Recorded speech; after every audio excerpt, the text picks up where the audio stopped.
What's up, everybody? It's Carpo here. This video is basically going to be about how we misinterpret each other and misjudge each other on the internet. And it stemmed from, I guess from the video I made yesterday about how the internet can be a weapon or a tool.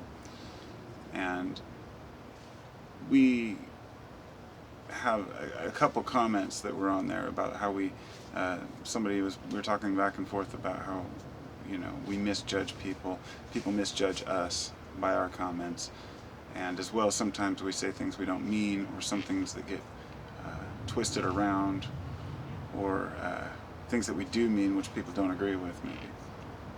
And this is why I've taken a very distant stance to people in general on the internet. I enjoy all my subs and I like talking with all the people that comment, and I consider them all internet friends, I guess, but not friends, in the sense that this is how I feel that people are getting let down by investing too much in individuals they've never met. The view that you get from a person on their YouTube channel and their comments, these are things that people can plan and think out, and especially those who edit their videos heavily.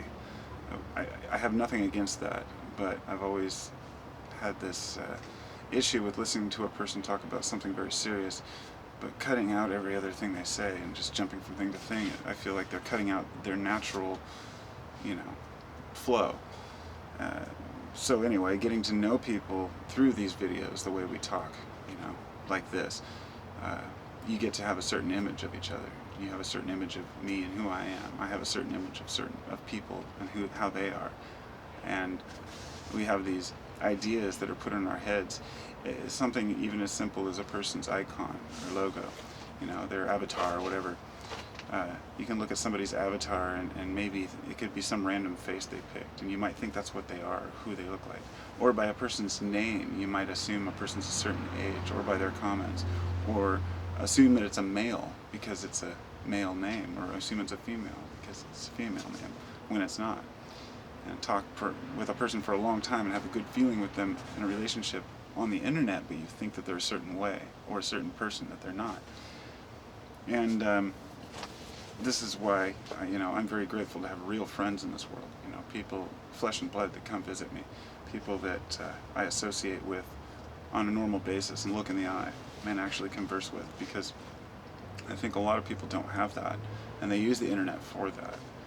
And it's not it's a valid tool to communicate, but it's not a valid tool to really get to know people. And it's very apparent in the way that people have misinterpreted me, and the things that I've said in the past, or maybe things a certain way that a person thinks I am, or most often it's projection. When a person tells me that I'm mad or I'm angry, my comment appears angry. It's kind of like, you can make a comment appear angry. I guess you can type in all caps, but often people do that when they're just mellow. They just type in all caps.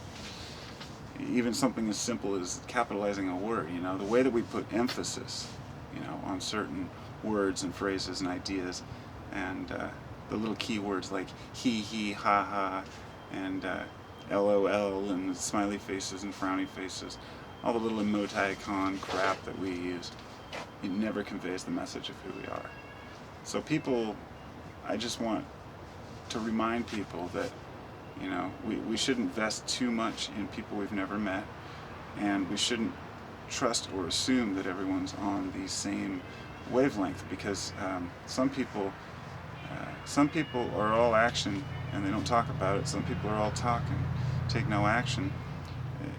We never know who a person really is in their daily life, and I think if we remember that, then we won't get let down. Let's say if a person says something that we disagree with, often I've seen people get in a dispute over a misinterpreted phrase or a word. I've had people misinterpret things I've said so many times. I gotta honestly say, it's in my nature to be very bold and outspoken in the things that I say, and sometimes it bites me in the ass, and I know that. You know, I never mean to hurt somebody or say anything hateful or hurtful to anyone. It's never my intention to harm a person. But I find that if I feel a person's trying to harm me, you know, through words, then it'll get into a discussion. Sometimes people will make a statement and somebody will take it thinking that they're talking to them, and they're like, no, I'm just talking in general. And I've been misunderstood, and I've misunderstood people a lot on the internet, which is why it's very difficult to assume that people are anything more than acquaintances. And also the image that's portrayed of the world from the internet is not the real world. You know, we're getting a picture of the civilized world, or what the Western world sees, you know, not what the real world is like. You hear so many people coming up with stories about what's going on in the Middle East and how this is a lie and this is the truth, and meanwhile none of these people have even been there or left their garages or their houses in years, you know, really gone anywhere but the store, or, you know, people that don't travel or understand. Everyone's become, what do you call them, an armchair psychiatrists, armchair physicians, armchair scientists, armchair opinionists. You know, that's what the internet is. It's a giant opinion column, and I guess I try to be as real as I can, as realistic as I can, but still people don't know who I am, and I wouldn't expect them to. There's three selves, the way I see it. You know, there's the self that you see as yourself, the way you picture yourself. There's the self that is the way that other people see you, and there's the self that is seen in the eyes of the all, or the greater consciousness, which, in my opinion, is the most important. Of course, in this reality, you know, on this plane, if you will, we have to know ourselves. It's very important. But we also remember that no matter how others view us and misinterpret our actions, in the bigger picture, the universe knows what we're doing. So even if we try to fool ourselves and lie and say, well, I'm doing this for other people, and we're doing it for ourselves, the universe knows that. You know, we can't lie about anything to ourselves. So we're all stuck in this circus and trying to understand each other. And it's an interesting ride, isn't it? Namaste.